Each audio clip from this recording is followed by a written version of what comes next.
Graça e paz, povo de Deus. Esse é o programa Semeando Vida, da Igreja Semeando Família. É bom estarmos juntos, conversando um pouco daquilo que é a palavra de Deus. Nessa manhã conosco, o Diácono Lucas. Bom dia, graça e paz. Bom dia, apóstolo. Bom dia você de casa. Seja muito bem-vindo nesse momento. Só te lembrar, você for lá na rede social, Facebook, YouTube e Instagram, pesquisa lá por Semeando Família, que você todo dia lá vai ter uma palavra para edificar a tua vida. Compartilha esse vídeo. A carinha de cada um de nós, eu estou bem gripado, o Lucas está arrebentado de coluna, então a gente está aqui pela graça. Aleluia. Ele pela idade, eu pela imunidade. Mole? Lucas, uma dificuldade muito grande que eu tenho, e sempre tive isso, por quê? Eu sempre lidei com o aspecto da liderança. Então, desde muito cedo. Eu fui líder, na época tinha um líder de classe, né? E a partir desses 9, 10 anos de idade, me elegeram como líder, achei legal esse negócio. Mas eu entendi uma coisa, naquilo que foi essa construção de vida até o dia de hoje. Ninguém é governante de uma pessoa. Ninguém pode governar uma outra pessoa. Eu vejo isso hoje no relacionamento com meu filho. Eu não governo meu filho. Eu posso inspirá-lo. Porque vai chegar um dia na vida do meu filho que eu não vou mais governá-lo, não vou mais ter o domínio daquilo que são as decisões. Ele vai ficar maior, ele vai tomar aquilo que é a própria vida, as próprias decisões. E quanto mais cedo ele tiver maturidade para isso, melhor. Hoje um confronto que eu tenho muito grande naquilo que é o ministério pastoral é ver muitas famílias, muitos pais, muitas lideranças quererem ter esse governo sobre as pessoas, mas não são fonte de inspiração. E isso me constrange, isso me confronta, porque eu já vi muitos jovens, né, com seus 18, 19 anos de idade, precisando aprender a tomar decisão, precisando aprender a ter uma referência, mas tem um pai dominador, tem uma mãe dominadora, que não foi fonte de inspiração, seja do evangelho ou seja de vida, né, para esse jovem.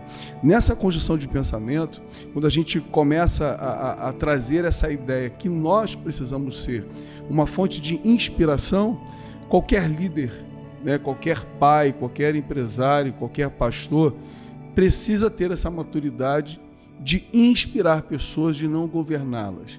Mas, a bem da verdade, a gente se esbarra aí com um monte de gente que não consegue decidir, que não consegue definir vida, que não consegue decidir relacionamento, que não consegue... Tem gente que fica esperando, eu fico com a lourinha, eu fico com a morena. Aí as duas desencalham, e uma das duas, e aquela morena ficou loura, já não sabe mais, né? E a loura ficou morena. Então a gente vai vendo que a gente deixou de ser essa referência. Esse tempo, naquilo que a maturidade, que a idade nos traz, maturidade de ministério, eu tenho me preocupado muito mais de continuar sendo para o meu filho, para alguns amigos, para a minha família, para as ovelhas da nossa igreja, uma inspiração do que aquele que governa a vida de alguém. O próprio Jesus falou, né, que nós deveríamos ser imitadores dele. Aleluia. Não copiar sermões, né? Não era para copiar aquilo que ele tinha falado, mas sim copiar as atitudes que ele teve, que demonstravam o verdadeiro evangelho através da vida dele, né? Só que hoje em dia, apóstolo, a gente eu vejo na minha geração, a gente preocupado em descobrir algo de uma revelação muito nova daquilo que são as escrituras sagradas. Né? As pessoas tentam estudar a Bíblia para tentar achar uma revelação nova, para que aquela ministração, aquele sermão dele tenha uma relevância nas redes sociais, né? E a nossa geração tem esquecido do poder de Deus. Aleluia. Né? Eu, por muito tempo, tive essa dificuldade, né, de entender isso.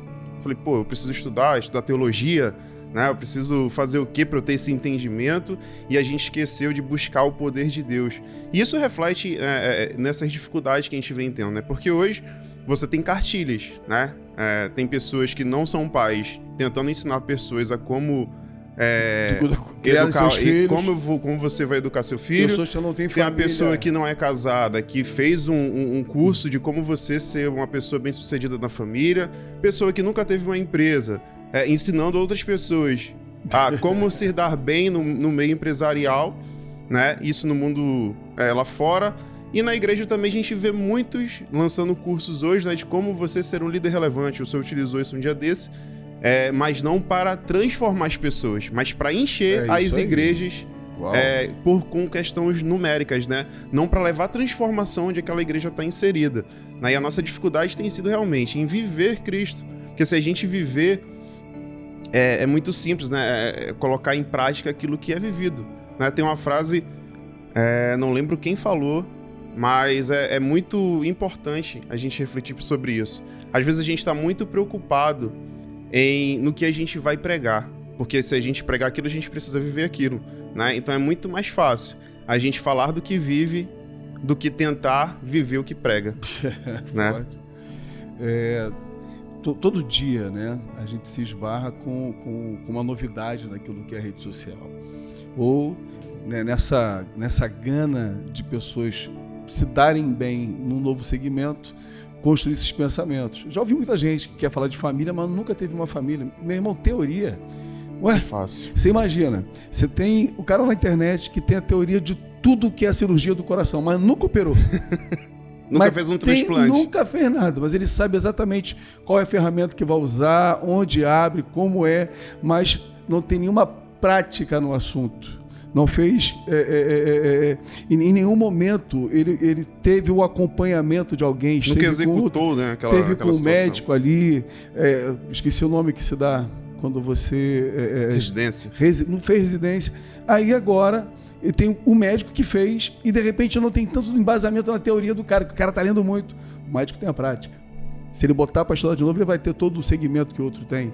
Você quer operar seu coração com quem? Com quem tem a prática? É a mesma coisa com Deus, cara. Tem gente que tem tudo aquilo que é um raciocínio lógico daquilo que a Bíblia diz, de um pensamento de uma outra pessoa, fuxe com as Escrituras. Quem mais conhece a Bíblia é Satanás, meu irmão. Quem mais conhece a Bíblia é o inferno.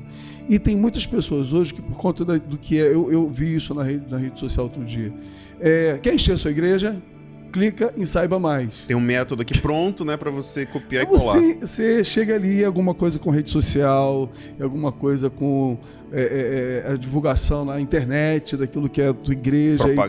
Propagandas e como você vai mandar um monte de link para um monte de gente que na maioria das vezes já são cristãos. É como encher a sua igreja de crente. Como você vai fazer um marketing empresarial daquilo que é o segmento espiritual da igreja, para quem normalmente já é cristão e não tem essa visibilidade da sua igreja, porque sua igreja não tem tanta visibilidade na rede social. Relevância. E isso é muito sério hoje em dia. Paulo diz assim, né? Romanos capítulo 10, versículo 14. Como, porém, invocarão aquele em quem não creram? Como crerão naquele de quem nada ouviram? Como ouvirão se não há quem pregue?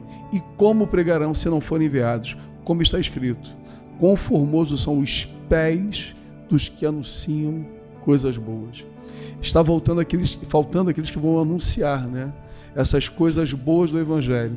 Não as técnicas para crescimento gospel. A gente está preocupado, né, em que nível ministerial nós vamos estar. Né? Tem alguns outros modelos que, né, se você tem tantos discípulos, você é isso. Se você tem tantas células, aí você é promovido a tal. É isso aí. Né? E a gente entende que Cristo nunca trouxe essa metodologia de hierarquia para aquilo que é o reino, né? Mas sim a gente ter esse conhecimento e viver, né, tem a ver com a comunhão com Cristo. Né? Porque se a gente vive, a gente tem comunhão, a gente participa daquilo que são os propósitos de Deus para as nossas vidas, né, todo o resto vai ser simplificado. A gente não precisa gastar tempo com outras situações a não ser conhecer a Deus verdadeiramente, né? E a gente vê realmente essa geração, as pessoas brigam por cargo, né? Não, eu preciso ser pastor, eu quero ser obreiro, não, eu quero ser apóstolo, eu quero ser... E, na verdade, Cristo nunca trouxe, né, esse pensamento. Sim, cada um vai ter a sua função, mas nosso foco não tem que ser isso, né? Nosso foco tem que ser em transformar a vida das outras pessoas. Aleluia. Através de nossas vidas, né? A nossa vida precisa ser uma referência para que as outras pessoas vejam Cristo através da nossa vida. Final do programa, que você seja essa inspiração para os seus filhos, para sua esposa, seu marido, seu vizinho, seu funcionário, seu patrão, que isso hoje é o que mais tem faltado no segmento daquilo que é o Evangelho. Deus abençoe, até o próximo programa.